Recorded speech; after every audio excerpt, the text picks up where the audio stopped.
നമസ്കാരം. ഭയങ്കര ചിന്തകളാണ്. ഇപ്പോൾ അത് ഇലക്ഷൻ എന്താ വരാൻ പോകുന്നത്, ആരാണ് ഇനി അടുത്ത ഭരിക്കാൻ പോകുന്നതെന്നുള്ളത്. ഇപ്പോൾ പലരും പറയുന്നു കോൺഗ്രസ് ആയിരിക്കും, 10 വർഷം LDF പഠിച്ചില്ല, ഇനി UDF ആയിരിക്കും എന്നൊക്കെ പറയുന്നു.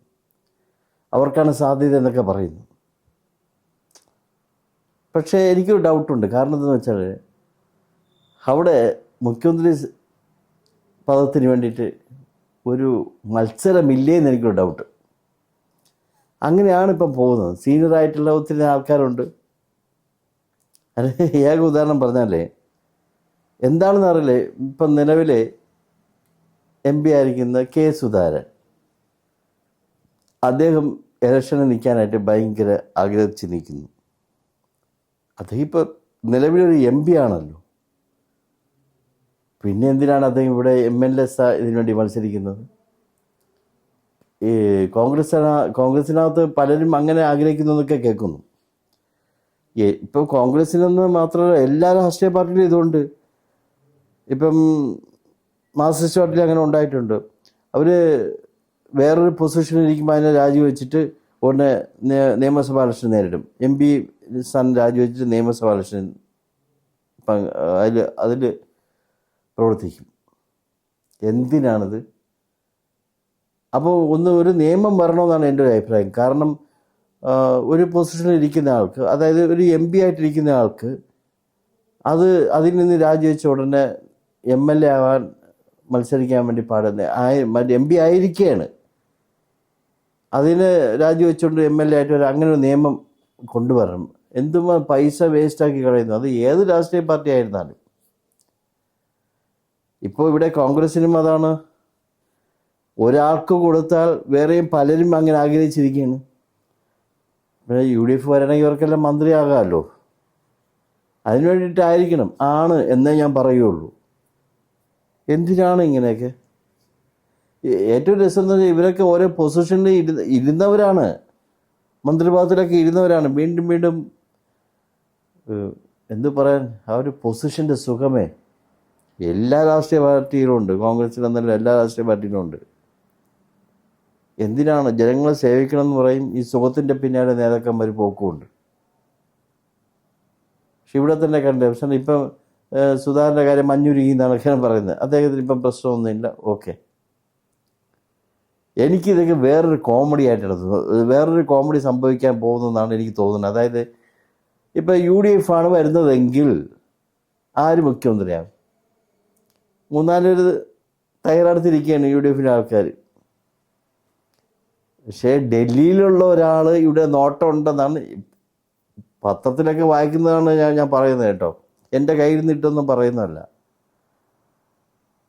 ഡൽഹിയിൽ ഇരിക്കുന്ന ഒരാൾ, അതൊരു MP ആണ്, അതേ ഇവിടെ മുഖ്യമന്ത്രിയാകാനായിട്ട് കാത്തിരിക്കുന്നു എന്ന് പറയപ്പെടുന്നു. അദ്ദേഹം ഇലക്ഷന് എല്ലാവരും ഇപ്പം UDF വന്നിരിക്കട്ടെ, സമയമാകുമ്പോൾ ഇദ്ദേഹം നേരെ ഇവിടെ ഒന്ന് മുഖ്യമന്ത്രിയായ എന്ത് ചെയ്യും? ഒരു ഇലക്ഷനോട് അദ്ദേഹം ഈ മറ്റേ MP സ്ഥാനം രാജിവെച്ച് വീണ്ടും നിൽക്കേണ്ടി വരും. 6 മാസം സമയമുണ്ട്. അങ്ങനെ നടക്കും. എനിക്ക് ഈ മണ്ണും ചാരിയും പെണ്ണും കൊണ്ടുവന്നു പറയുന്നൊരു ചൊല്ലിയില്ലേ, അതായിരിക്കും UDF വന്നാണ് സംഭവിക്കാൻ പോകുന്നത്. എൻ്റെ മനസ്സ് അങ്ങനെയാണ് പറയുന്നത് കേട്ടോ. എന്തിനാണെന്ന് ഇവർ തമ്മിൽ ഒരു ജനസേവനത്തിന് വേണ്ടിയിട്ടാണ് ഈ രാഷ്ട്രീയ പാർട്ടി നേതാക്കന്മാർ നിൽക്കുന്നതെങ്കിൽ എന്തിനാണ് ഇവരെല്ലാം അധികാരത്തിൻ്റെ പുറകെ പോകുന്നത്? അത് കോൺഗ്രസ്സിലായിരുന്നാലും CPM-ലായിരുന്നാലും CPI-യിലായിരുന്നാലും BJP-യിലായിരുന്നാലും എവിടെ ആയിരുന്നാലും. BJP ഇന്നിപ്പോൾ വലിയത് പറയാൻ പറ്റില്ല, കാരണം അവരിപ്പം കേരളത്തിൽ അധികാരത്തിലൊന്നും വന്നിട്ടില്ലല്ലോ. പക്ഷെ ഇപ്പം നമ്മുടെ മുന്നിൽ രണ്ടുപേരെ പറയാൻ പറ്റുള്ളൂ, LDF UDF. എല്ലാവരും അധികാരം. അപ്പോൾ അതൊരു പ്രത്യേക സുഖമായിരിക്കുമല്ലേ അധികാരം. ഈ കഷ്ടം തോന്നുന്നു ഇങ്ങനെ ഒരു ജനങ്ങളെ സേവിക്കാൻ വേണ്ടിയിട്ട് സുഖത്തിൻ്റെ പുറകെ പോകുന്ന നേതാക്കന്മാർ. പക്ഷെ ഈ കോൺഗ്രസിൽ നിന്ന് ഇതൊന്നും പ്രതീക്ഷിക്കുന്നില്ല ഞാൻ. ഇങ്ങനെയല്ല അവർ പെരുമാറേണ്ടതും. കോൺഗ്രസിൻ്റെ ഇതൊക്കെ പോയി. ഇപ്പോഴും ഇപ്പം എല്ലാം സുഖത്തിൻ്റെ പുറകെ അതെന്ന് ഞാൻ പറയുള്ളൂ. എന്തോന്ന് സേവനം, മറ്റവരും അങ്ങനെയൊക്കെ തന്നെ. ആരും മോശമൊന്നുമല്ല പറയുന്നത്. പക്ഷേ ഇപ്പോൾ ഞാനിപ്പോൾ ഈ ന്യൂസുകൾ നോക്കുമ്പോൾ കോൺഗ്രസ്സിലാണ് ഏറ്റവും കൂടുതൽ അടിപിടി നടക്കുന്നത് കാണുന്നത്. ഇത് അവർക്ക് തന്നെയാണ് ദോഷം സംഭവിക്കാൻ പോകുന്നത്. ജനസേവനത്തിൻ്റെ പേരിൽ നല്ലത്, എനിക്ക് തോന്നുന്നത് ഈ രാജഭരണമാണ് നല്ലതെന്ന് തോന്നുന്നു ഇതൊക്കെ കാണുമ്പോഴത്തേക്ക്. അങ്ങനെയൊക്കെ വന്ന് നമ്മുടെ സ്വാതന്ത്ര്യം കാണും, എല്ലാം പോവും, അത് മറ്റൊരു വസ്തുത. ഞാൻ ആ ഒരു വാക്ക് പറയാൻ കാരണം ഈ രാഷ്ട്രീയക്കാർ അത്രമാത്രം ഈ എന്തുവാ അഴിമതിയും കാര്യങ്ങളും മുങ്ങിക്കിടക്കേണ്ട ഏത് പാർട്ടിയിലായിരുന്നാലും. അതുകൊണ്ടാണ് ഞാൻ അങ്ങനെ ഒരു പദം ഉപയോഗിച്ചത്.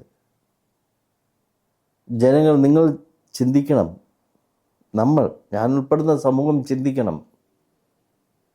ശരിയേത് തെറ്റേതെന്ന് ചിന്തിച്ച് ശരിക്കും ഇപ്പം നമ്മുടെ സ്ഥലത്ത് ഒരു വ്യക്തി നിൽക്കുമ്പോൾ, ഇലക്ഷൻ നിൽക്കുമ്പോൾ ആ വ്യക്തിയെ നമുക്കറിയാമല്ലോ.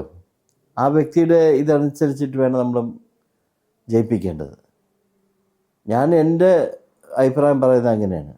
രാഷ്ട്രീയം നോക്കരുത്, വ്യക്തികളെ നോക്കി വോട്ട് ചെയ്യുക. അതിൽ ഭൂരിപക്ഷം വരുന്ന ഗ്രൂപ്പ് വരട്ടെ ഭരണത്തിൽ, നല്ല വ്യക്തികൾ ഭരണത്തിൽ വരട്ടെ. അതല്ലേ ചെയ്യേണ്ടത്. നല്ല ആൾക്കാർ വന്നാലേ കൂടുതൽ നമുക്ക് ജനങ്ങൾക്ക് പ്രയോജനമുള്ള കാര്യം ഉണ്ടാവുള്ളൂ. നിങ്ങൾ ചിന്തിച്ച് വോട്ട് ചെയ്യണമെന്നാണ് ഞാൻ പറയുന്നത്. ഇതൊരു ഇലക്ഷൻ പ്രചരണമൊന്നും അല്ല കേട്ടോ. ഞാൻ സമകാലീന വിഷയങ്ങൾ ഇങ്ങനെ നടക്കുന്നുണ്ട് ഓരോന്നും പറഞ്ഞു പോകുന്നതാണ്. നേതാക്കന്മാരെല്ലാം അധികാരത്തിൻ്റെ പുറകെ കിടന്ന് തൂങ്ങുന്നത് കഷ്ടം, പരമകഷ്ടം. ഞാൻ എൻ്റെ ശരി പറയുന്നു, നിങ്ങൾ ചിന്തിച്ച് നോക്കൂ.